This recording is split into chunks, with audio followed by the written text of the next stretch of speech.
यह कहानी एक वफादार नौकर गोपाल की है जो अपने मालिक के प्रति निस्वार्थ भक्ति रखता है। हालांकि परिस्थितियां उसे एक कठिन परीक्षा में डाल देती हैं, जिससे उसे बहुत बड़ी सीख मिलती है। एक छोटे से गांव में सुरेश नाम का लड़का रहता था। बचपन में ही उसने अपने माता पिता को खो दिया। उसके पास न कोई सहारा था, न ही उसके पिता की कोई जमीन। वह एक छोटी सी झोपड़ी में रहता था, लेकिन गांव में आई बाढ़ के कारण उसकी झोपड़ी भी बह गई। गांव के जमींदार धर्मदास बहुत दयालु व्यक्ति थे। उन्होंने सुरेश पर दया कर उसे अपने यहाँ काम पर रख लिया और रहने के लिए एक झोपड़ी दे दी।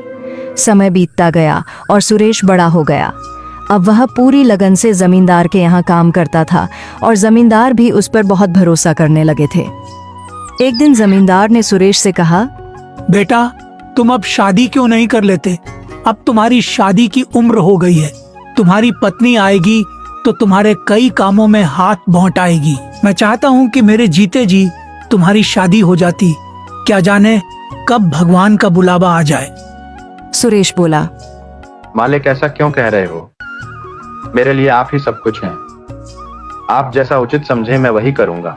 जमींदार बोले, मेरी नजर में तुम्हारे लिए एक बहुत अच्छी लड़की है। शादी के खर्च की चिंता मत करना, वह मेरी जिम्मेदारी होगी। सुरेश झिझकते हुए बोला, जो भी आपका निर्णय होगा वह मेरे भले के लिए ही होगा। आप मेरे पिता समान हैं। धर्मदास का बेटा विक्रम यह सब सुन लेता है और गुस्से में अपने पिता के पास आता है। पिताजी, ये आप क्या कर रहे हैं?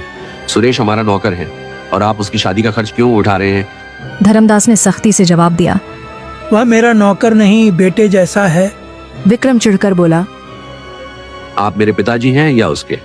धर्मदास नाराज होकर बोले, जब मैं बीमार था तब कहाँ गया था तुम्हारा अपनापन? तब सुरेश ने मेरी कितनी सेवा की थी। वह दिन रात मेरी देखभाल करता था और तुम अपने शौक में मस्त रहते थे। तुम मुझे मत सिखाओ कि कौन अपना है और कौन पराया। विक्रम और भी गुस्से में आ गया। उसने सोचा कि उसे सुरेश को रास्ते से हटाना होगा। विक्रम नशे और जुए की लत में डूबा हुआ था। एक दिन उसने अपने पिता से 10,000 रुपए मांगे, लेकिन जब जमींदार ने उसे पैसे देने से इनकार कर दिया तो वह भड़क उठा। विक्रम ने सोचा, अब मैं देखता हूँ कि मुझे पैसे कैसे नहीं मिलते। वह चोरी की योजना बनाने लगा। अगले दिन जमींदार की तिजोरी से 20,000 रुपए गायब हो गए। पूरे घर में हड़कंप मच गया। विक्रम मौके का फायदा उठाकर बोला, पिताजी, चोर और कौन हो सकता है? सुरेश ही होगा। सुरेश हैरान रह गया। उसने सफाई दी, मालिक, मैं ऐसा नहीं कर सकता। आप पर मेरा पूरा जीवन समर्पित है। लेकिन विक्रम ने उसे झूठा ठहराते हुए उसके घर की तलाशी की मांग कर दी। जमींदार ने पहले विक्रम के कमरे की तलाशी ली, लेकिन वहां कुछ नहीं मिला। फिर सुरेश की झोपड़ी की तलाशी ली गई और वहां से पैसे मिल गए। सुरेश स्तब्ध रह गया।